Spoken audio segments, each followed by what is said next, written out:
कहानी की शुरुआत में हम जॉन को देखते हैं, जिसकी बेटी उसे कहती है कि पापा किचन में कोई है। जॉन पहले तो उसे इग्नोर कर देता है, लेकिन जब वो खुद किचन में गया तो कुछ मास्क पहने लोगों ने उस पर अटैक कर दिया। वो लोग उसकी वाइफ और उसकी बेटी को उसके सामने लेकर आए। मास्क वाले आदमी ने अपना मास्क उतारा और जॉन को अच्छे से अपना चेहरा दिखाया। इसके बाद उसने जॉन की वाइफ और उसकी बेटी को उसकी आंखों के सामने गोली मार दी। 9 महीने बाद जॉन कोमा से बाहर आता है। डॉक्टर्स उसे बताते हैं कि उसकी याददाश्त जा चुकी है, लेकिन जल्द ही उसे सब याद आ जाएगा। FBI एजेंट गॉर्मन उसे मिलने आया और उससे पूछा, उस रात तुम्हारे परिवार के साथ जो हुआ वो तुम्हें याद है? जॉन ने कहा, मुझे सब याद है। इसके बाद गॉर्मन उसे उस आदमी की फोटो दिखाता है जिसने उसकी फैमिली को मारा था। वो कहता है, इसका नाम लूक है, ये कभी एक सोल्जर हुआ करता था, लेकिन फिलहाल ये मोस्ट वांटेड क्रिमिनल है। जिस रात तुम पर हमला हुआ था उस रात हमें हर तरफ इसी की उंगलियों के निशान मिले थे। जॉन जानना चाहता था कि उसने उसकी फैमिली को क्यों मारा, पर उनके बारे में सोचते ही उसकी तबीयत खराब हो जाती है। गॉर्मन कहता है, अभी आराम करो, ये मेरा नंबर है, जब ठीक हो जाओ तो कांटेक्ट करना। गॉर्मन जाने से पहले किसी को कॉल करता है और कहता है कि प्लम्बर को एक्टिवेट करो। उसके ये कहते ही दूर कहीं एक आदमी जो पाइप रिपेयर कर रहा था अचानक से उठ खड़ा होता है। उसकी चाल ढाल एकदम से बदल जाती है, जैसे किसी ने उसके माइंड को कंट्रोल कर लिया हो। वो फटाफट कार में बैठा और काम बीच में छोड़कर वहाँ से चला गया। इसके बाद वो रेड लाइट एरिया में जाता है। यहाँ ढेर सारे आदमी लड़कियों के साथ मस्ती कर रहे थे। उन सभी आदमियों के सर के पीछे एक छोटा सा निशान था और इसी वजह से मैग्नस यानी वो प्लम्बर उनका पीछा कर रहा था। अंदर आते ही मैग्नस ने रिसेप्शनिस्ट को गोली मारी और फिर मशीन गन लेकर बाकियों को मारने चला गया। एक एक करके सभी एलिमिनेट हो रहे थे, पर उन्हें मारना इतना भी आसान नहीं था। कुछ तो 3-4 गोली लगने के बाद भी उठ उठकर हमला कर रहे थे। आखिर में मैग्नस अपने आखिरी शिकार से मिला। स्कॉट उसे देखकर डरा नहीं। उसने कहा, तुम बहुत सही टाइम पर आए हो, मेरे पास तुम्हारे लिए गिफ्ट है। मैग्नस ने जैसे ही उस पर हमला किया, स्कॉट ने उसे कोई नुकीली चीज चुभा दी, जिससे उसकी बॉडी एकदम से शांत हो गई। मैग्नस की आंखों में तेज रोशनी आई और उसने अपने सामने लूक को देखा, जो उसे बताता है कि हमने तुम्हें आजाद किया है, अब से तुम हमारे लिए काम करोगे। वहीं दूसरी तरफ जॉन को हॉस्पिटल से डिस्चार्ज कर दिया गया। जाने से पहले उसे कुछ चीजें दी गईं, जिन्हें देखकर जॉन फिर से उसी दिन को याद करने लगा जिस दिन उसकी फैमिली का मर्डर हुआ था। जब जॉन घर आया तो वहाँ का सन्नाटा उसे खाने को दौड़ रहा था। जैसे जैसे उसकी याददाश्त वापस आ रही थी, वैसे वैसे उसके घाव और गहरे होते जा रहे थे। जब वो खाना खा रहा था तभी उसे किसी का कॉल आता है। फोन पर उस आदमी ने अपना नाम आइजैक बताया और वो बहुत ज्यादा डरा हुआ था। वो जॉन से कहता है, तुम कहाँ चले गए थे? मुझे लगा उन लोगों ने तुम्हें भी मार दिया। जॉन को कोई आइडिया नहीं था कि वो क्या बात कर रहा है। वो कहता है कि हम मिलके बात करें, मुझे अपना एड्रेस दो। आइजैक कहता है, तुम्हें तो पता है ना मेरा घर कहाँ है, तुम जल्दी से यहाँ आ जाओ, तुम्हारी वो चीज मैंने संभाल कर रखी है। जॉन जानना चाहता था कि वो किस चीज की बात कर रहा था, इसलिए उसने फटाफट उसका एड्रेस नोट किया और वहाँ चला गया। जैसे ही वो आइजैक के अपार्टमेंट में पहुंचा, उसने देखा अंदर सब कुछ बिखरा हुआ था और दीवार पर खून के छींटे थे। अंदर उसे आइजैक की लाश मिली जो सड़कर बदबू मार रही थी। जॉन सोच में पड़ गया कि अगर इसे मरे हुए इतने दिन हो गए हैं तो मुझे कॉल किसने किया। उसका दिमाग अब उसे धोखा दे रहा था। जॉन ने घर की तलाशी की और उसे अंदर एक और एड्रेस मिला। ये किसी स्ट्रिप क्लब का एड्रेस था। जॉन तुरंत वहां चला गया। अंदर जाते ही उसने देखा कि लड़कियां कपड़े उतारकर क्लाइंट के सामने डांस कर रही थीं। वो सोचने लगा कि क्या वो ऐसी जगहों पर आया करता था। जॉन ने वहां एक लड़की को देखा और उससे बात करने की कोशिश की, लेकिन वो लड़की उसे इग्नोर कर रही थी। वो ज्यादा हंगामा नहीं करना चाहता था, इसलिए वो वॉशरूम में आ गया, पर वहां मैग्नस पहले से उसका इंतजार कर रहा था। उसने जॉन को भी वही नुकीली चीज चुभा दी जो स्कॉट ने उसे चुभाई थी। ये करते ही जॉन को लूक दिखाई दिया, जो कह रहा था कि तुम्हारे दिमाग पर तुम्हारा काबू नहीं है। जॉन ने गुस्से में मैग्नस पर अटैक करने की सोची, लेकिन तभी क्लब के गार्ड्स ने उसे उठाकर बाहर फेंक दिया। जॉन जानना चाहता था कि यहाँ सभी उसके दुश्मन क्यों हैं, उसने ऐसा क्या गलत किया था। जॉन ने उस लड़की का पीछा किया और उसे पकड़कर उसके अपार्टमेंट में ले गया। इससे पहले वो कुछ पूछ पाता, अचानक मैग्नस ने उस पर अटैक कर दिया। दोनों के बीच बहुत बुरी लड़ाई हुई। मैग्नस एक माइंड कंट्रोल यूनिवर्सल सोल्जर था, जिसके सामने जॉन बिल्कुल भी नहीं टिक पाता। मैग्नस ने उस बेचारे की उंगलियां काट दी। जॉन ने भी उस पर अटैक किया और उसका पैर काटकर वहां से भाग गया। मिशन फेल होने के बाद मैग्नस वापस बेस पर लौटा।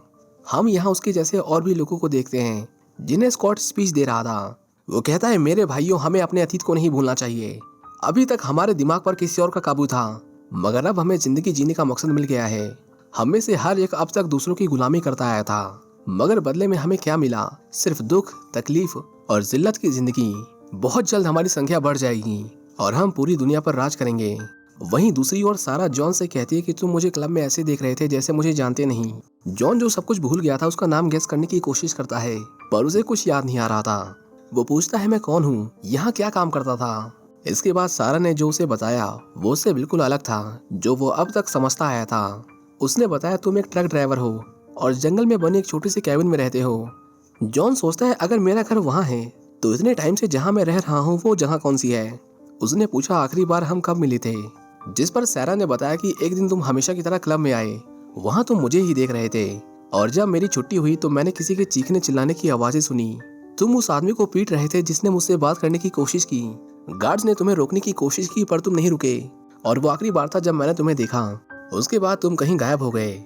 जॉन समझ गया था कि आखिर क्यों क्लब वालों ने उसे बाहर निकाल दिया था। उसने दिमाग पर जोर डाला और याद करने की कोशिश की, लेकिन उसे अपनी फैमिली के अलावा कुछ याद नहीं आ रहा था। वो क्या करता था, कहाँ रहता था, कौन उसके दोस्त थे, कुछ नहीं। उसे बस याद था तो उसकी फैमिली। जॉन मिरर के सामने खड़ा खुद को देख रहा था। तभी अचानक लूक उसके सामने आ गया। उसने जॉन को पकड़ा और कहा याद करने की कोशिश करो। जॉन ने फिर से अपनी फैमिली को मरते हुए देखा और जब उसकी आंख खुली तो पता चला कि ये सब एक बुरा सपना था। इसके बाद वो गॉर्मन के पास गया। उसे जानना था कि उसके साथ ऐसा क्यों हो रहा है। जॉन कहता है कि मुझे लूक दिखाई देता है, वो मुझसे बात करता है। गॉर्मन ने उसे बताया कि तुम अकेले नहीं हो, उसने हमारे कई लोगों को इसी तरह अगवा किया है। उसके पास कोई टेक्नोलॉजी है जिससे वो हमारे दिमाग पर काबू करता है। लूक किसी तरह की सीक्रेट ऑर्गेनाइजेशन बना रहा है और इससे पहले कि तुम उसे ढूंढो वो तुम्हें ढूंढकर मार देगा। जॉन जानना चाह रहा था कि वो उसके पीछे क्यों पड़ा है, जिस पर गॉर्मन उसे कहता है कि ये तो हमें भी नहीं पता, लेकिन जो कोई भी उसके साथ किसी न किसी तरह से जुड़ा होता है वो उसके साथ यही करता है। याद करने की कोशिश करो, तुम्हें कुछ न कुछ जरूर याद आएगा। वहीं दूसरी ओर हम मैग्नस को देखते हैं जिसका कटा हुआ पैर अपने आप ठीक हो गया था, जिसका मतलब ये कोई आम इंसान नहीं थे। ये जेनेटिकली एडवांस ह्यूमंस थे जिन्हें किसी मकसद के लिए बनाया गया था। इनके अंदर गुस्सा था और उन लोगों के लिए नफरत जिन्होंने उन्हें गुलाम बनाया था। एक आदमी मैग्नस की शराब उठाकर पीने लगता है जो मैग्नस को बिल्कुल पसंद नहीं आता और वो लड़ने लगते हैं। मैग्नस के सामने वो ज्यादा देर टिक नहीं पाया, जिसके बाद वहाँ मौजूद लोगों ने उसे कमजोर होने के लिए बहुत पीटा। कुछ देर बाद वहाँ ल्यूक आया और उसने उस आदमी को गोली मार दी क्योंकि वो नहीं चाहता था कि उसकी ऑर्गेनाइजेशन में कोई भी एक दूसरे से लड़े। इसके बाद जॉन सारा के साथ एक वेयरहाउस में जाता है। यहाँ वो अक्सर शिपमेंट लेने आया करता था और उसे पता चला कि लूक भी आखिरी बार यहीं देखा गया था। अंदर जाते ही एक आदमी उससे पूछता है इतने दिनों से कहाँ थे, काम पर क्यों नहीं आए। जॉन ने कहा मुझे मेरा शिपमेंट देखना है, वो कहाँ जा रहा है मुझे बताओ। उस आदमी ने उसे मैनेजर से बात करने को कहा क्योंकि उसे इसके बारे में जानकारी नहीं थी। जॉन जब मैनेजर के पास गया तो मैनेजर उसे देखकर बहुत खुश हुआ। उसने कहा आओ, मैं तुम्हारा ही इंतजार कर रहा था। जॉन ने पूछा मेरा कंटेनर कहाँ जा रहा है और ये आदमी कौन है, लेकिन मैनेजर ने कहा अगर मुझे पता होता तब भी मैं नहीं बताता, पर मेरे पास तुम्हारे लिए एक सरप्राइज है। उसने कहा तुम्हारा शिपमेंट यहाँ पड़े पड़े सड़ रहा था, हमने तुमसे बात करने की कोशिश की लेकिन तुम नहीं थे। फिर हमने तुम्हारे दोस्त आइजैक को ढूंढ निकाला, हम उसके घर गए और देखो हमें वहाँ क्या मिला। मैनेजर ने जॉन को एक सीसीटीवी फुटेज दिखाई और उसमें जो जॉन ने देखा उसे देखकर उसके होश उड़ गए। पता चलता है कि आइजैक को मारने वाला कोई और नहीं बल्कि जॉन था। जॉन ने ही उसे इतनी बेरहमी से मारा था। मैनेजर ने कहा अब वो लोग तुम्हें नहीं छोड़ेंगे, भागो जहाँ तक भाग सकते हो। जॉन समझ गया कि उसका कोई हमशक्ल है। वो तुरंत बाहर आया और सारा को उस जगह चलने को कहा जहाँ वो पहले रहा करता था। उसे पूरा यकीन था कि वो अब भी वहीं होगा। दोनों जा ही रहे थे कि तभी मैग्नस ने फिर से उन पर अटैक कर दिया। उसने उनकी कार का पीछा किया और बार बार उन पर गोली चलाई, पर खुशकिस्मती से उन्हें एक भी गोली नहीं लगी। मैग्नस ने टायर पर गोली चलाई जिससे उनकी कार पलट गई और दोनों को बहुत चोट आई। जॉन ने फिर भी सारा के साथ भागने की कोशिश की, पर तभी मैग्नस ने उसे उठाकर एक स्टोर में पटक दिया। उसने जॉन को बहुत पीटा। इस आदमी के पास सुपर ह्यूमन स्ट्रेंथ थी जिसके सामने जॉन बिल्कुल भी नहीं टिक पाता। लेकिन जैसे जैसे वो लड़ रहा था जॉन को रियलाइज होता है कि वो भी कमजोर नहीं है। अचानक से उसकी मसल मेमोरी अनलॉक हो गई और उसने उसके हर अटैक को बखूबी टैकल किया। आखिर में उसने एक बैट उठाया और मैग्नस को इतनी जोर से मारा कि उसका सर बलून की तरह फूट गया। सहरा उसका ये रूप देखकर डर गई, पर इससे पहले वहाँ पुलिस आती जॉन ने उसे जल्दी से कार में बैठाया और वहाँ से चला गया। जॉन ने देखा कि उसकी कटी हुई उंगलियां भी वापस आ गई थीं। वो समझ गया कि वो कोई आम इंसान नहीं है।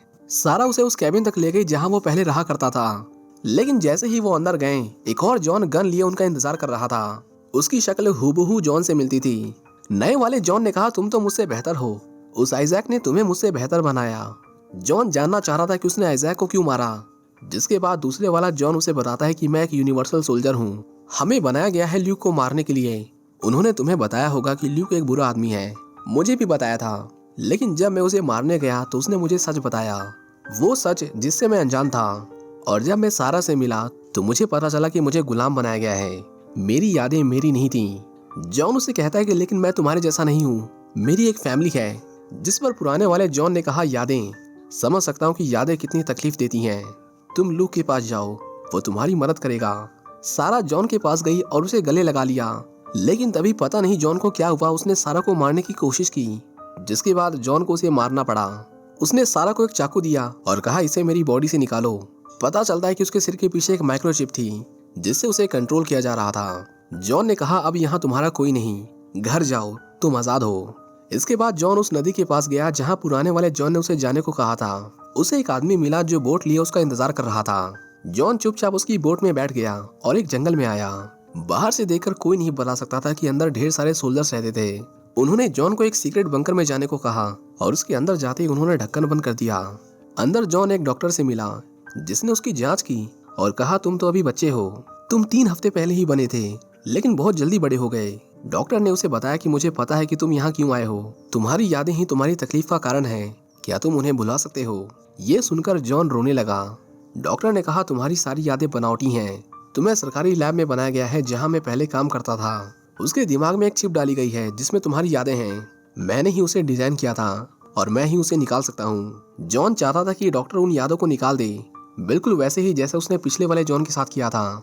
डॉक्टर ने कहा ठीक है, फिर हम ऑपरेशन शुरू करते हैं। ऑपरेशन के बीच उसने बताया कि तुमसे पहले वाले जॉन को एक कंटेनर लाने का काम सौंपा गया था। उसमें कुछ ऐसी चीजें थीं जिससे हम तुम्हारे जैसे और जॉन तैयार कर सकते थे, पर वो कहीं गायब हो गया।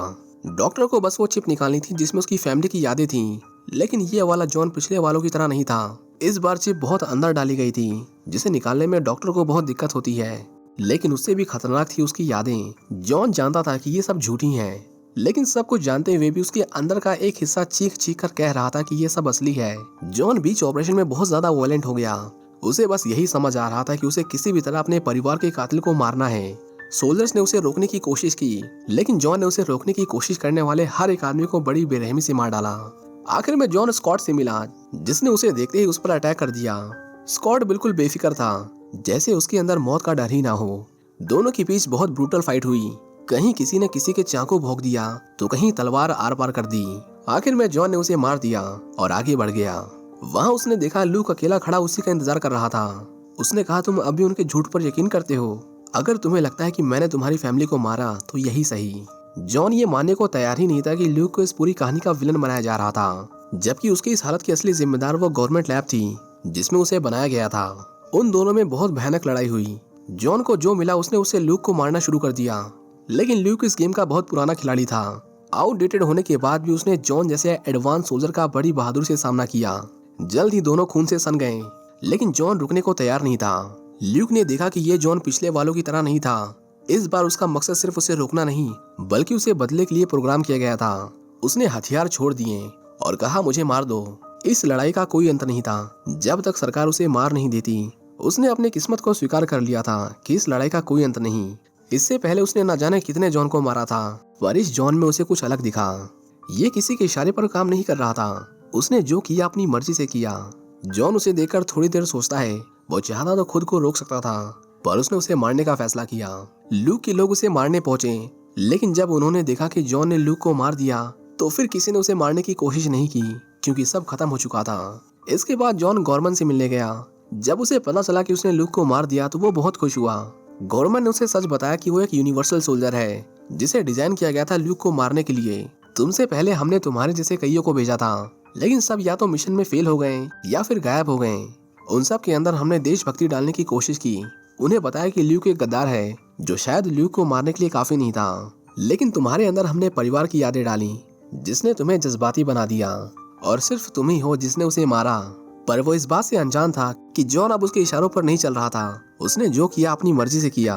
गॉर्मन ने कहा ये यादें, तुम्हारा परिवार सब कुछ नकली है, लेकिन उनसे होने वाला दर्द वो असली है।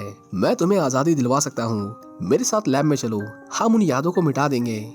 जॉन ने कहा फिर लूक ने मेरी फैमिली को नहीं मारा, उन्हें तुमने मारा। ये सब तुम्हारी साजिश थी, तुम्हारी वजह से मैं दर्द में हूँ। इससे पहले गॉर्मन उसे कुछ समझा पाता, जॉन ने अपनी गन निकाली और उसे शूट कर दिया। गोली की आवाज सुनते ही एक दूसरा गॉर्मन जॉन की वैन से निकला और असली वाले गॉर्मन की कार में बैठकर वहां से चला गया। जॉन ने बेशक ल्यूक को मार दिया था, लेकिन अब वो खुद एक मिशन पर था। मिशन उन सभी को आजादी दिलाने का जिन्हें इस तरह की दर्दनाक यादें देकर सरकार उन्हें अपने फायदे के लिए इस्तेमाल कर रही थी। जॉन ने एक बार फिर से अपने परिवार को याद किया। उसके लिए वो सब असली था और अब वो उन सबको खत्म कर देगा जो उसकी फैमिली की मौत के असली कसूरवार थे। इसी के साथ ये कहानी यहीं खत्म हो जाती है। हमें कमेंट्स करके जरूर बताएं कि आपको ये मूवी कैसी लगी। Thank you for watching.